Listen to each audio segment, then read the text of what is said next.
ఆంధ్రప్రదేశ్ ప్రజలు ఏనాడో చేసుకున్న దౌర్భాగ్యం కొద్దీ గత 5 సంవత్సరాలు ఈ దొంగల బ్యాచ్ దొరికింది మనకి. ఈ దొంగల బ్యాచ్ ఒక తల్లిదండ్రులు సోదరులు అందరు ఆత్మీయుల మధ్య పెరిగి అనుబంధాల మధ్య పెరిగితే ఆ దైవభక్తి గురుభక్తి తల్లిదండ్రుల మీద భక్తి ఇవన్నీ ఏర్పడతాయి. వీళ్ళు గాలికి పుట్టి ఆ గుర్తు కూడా చూడండి, ఫ్యాన్ గుర్తు పెట్టుకున్నారు గాలి. అలాంటి వాళ్ళకి ఏం చెప్పినా తక్కువే. నిన్న రోజా కూడా నోరు జారింది, అది కూడా వచ్చింది. మరి అంతర్మదనం ఉంది వాళ్ళకి, ఏంటి వీడియోలోకి వచ్చింది. కానీ అది తెలుసుకొని మనకు చెప్పవసరా ఆ దేవదేవుడి కన్నా క్షమాపణ చెప్పి ప్రాయశ్చిత్తం చేసుకుంటా నేను అనుకుంటున్నా. అంటే జగన్మోహన్ రెడ్డి అంటాడు కదా సార్, అసలు సిబిఐ క్లీన్ చిట్ ఇచ్చింది అనేది మాట్లాడుతున్నాడుగా. కలగానే ఉంటాడండి. ఎక్కడుంది క్లీన్ చిట్? లేదు, దోషులని ఇచ్చింది, దుర్మార్గులని ఇచ్చింది. దుర్మార్గులు దోషులు. మరి దాన్ని బొకాయిస్తే ఏం చేస్తారు? బొకాయించడమే కదా. బొకాయించడం, ఎదురుదారి చేయడం వల్ల వచ్చిందే మీ పార్టీ. ఈ ల్యాబ్ రిపోర్ట్ ఏమంటుంది? నాకు నెయ్యే లేదురా బాబు అంటారు. నెయ్యే లేదు, కెమికల్స్తో కలిపి తయారు చేసింది. సువాసనలకి వాటికి స్మెల్ వచ్చేటట్టు అది పాడవకుండా 120 డిగ్రీల్లో హీట్ చేస్తే దాని కెమికల్ కూడా ఏమి ఆనమాలు తెలవదంట. అలాంటి కెమికల్స్ తయారు చేసింది. అసలు నెయ్యే లేనప్పుడు కల్తీ ఏంటి? అసలు నెయ్యే లేదు, ఇంకా కల్తీ ఏముంది?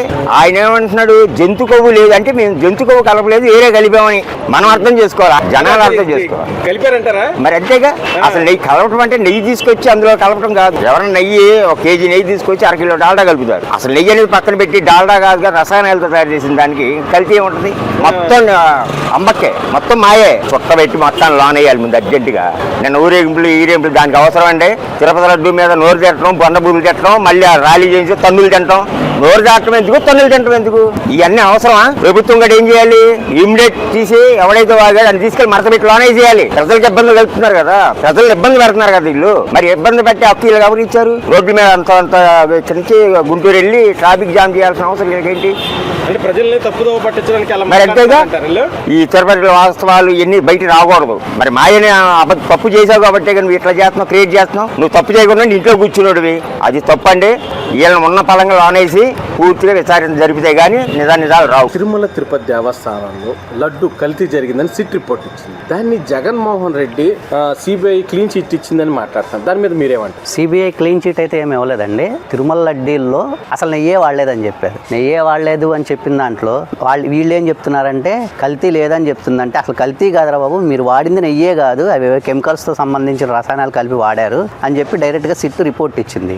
ఇంకా దీన్ని వీళ్ళు సమర్థించుకుంటున్నారు. అంటే సిట్ ఏం చెప్పింది? అసలు నెయ్యే వాడలేదని చెప్పింది. అప్పుడు మేము కల్తీ చేసినట్లు అలానే వాళ్ళు సమర్థించుకుంటున్నారు. ఇప్పుడు వాళ్ళ స్వయాన వాళ్ళ బాబాయ్ కానీ వాళ్ళ నాయకులు అది నిన్న ఆ రోజు టీటీడీలో చైర్మన్గా ఉన్నటువంటి టీడీ వైవి సుబ్బారెడ్డి గారు నేను డైరెక్ట్గా ప్రత్యక్షంగా చెప్పాడు, నెయ్యిలో కల్తీలు కలిపారని చెప్పేసి రిపోర్ట్లు అయితే వచ్చినాయి, దానికి సంబంధించిన పూర్తి వివరాలు సిట్ దగ్గర ఉన్నాయి కదా అని ఆయన ఒప్పేసుకున్నాడు కదా. డైరెక్ట్గా లైవ్లో మీడియా ముందే చెప్పాడు ఆయన.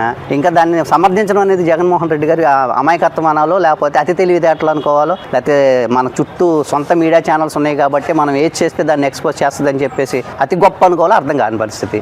నిన్న జోగి రమేష్ గారిని పరామర్శించడానికి వచ్చినటువంటి రోజా గారు కూడా వాళ్ళ వ్యక్తిగతంగా మాట్లాడుకున్న వీడియోస్ బయటకు ఎందుకు వచ్చినాయి? తప్పు చేసామనే భావన వాళ్ళలో ఉండబట్టే కదా తిరుమల తిరుపతి వెంకటేశ్వర స్వామితో మనం ఆడుకున్నాము. ఈ పొద్దున ఈ పాపం మనకి మన కుటుంబాలకి వెంటాడుద్దనే భావన ఆమెలో, ఆ మనసులో, ఆ తోటి వాళ్ళ పార్టీ నాయకుల్లో ఆ భావన అయితే వాళ్ళ మనసులో పూర్తిగా ఉంది కదా. కొన్ని వాళ్ళని డైరెక్ట్గా సిట్టు దగ్గరికి వెళ్ళి మేము నెయ్యి కలపలేదని చెప్పి సిట్టు ముందు నిరూపించుకోమని చెప్పండి. అలాంటి ఏం చేయకుండా సోషల్ మీడియాలోకి వచ్చేసి లేకపోతే పేపర్ల మీడియాకి వచ్చేసి పరామర్శల యాత్రలకు వచ్చేసి, పరామర్శలు దేనికి? అంబటరాంబాబు గారు రాష్ట్ర ముఖ్యమంత్రిని తిట్టారు. పరామర్శల యాత్రల పేరుతో చేయడం ఎంతవరకు కరెక్ట్? అంటే సార్ తిరుమల తిరుపతి లడ్డు విషయాన్ని డైవర్ట్ చేయడానికి ఇలాంటి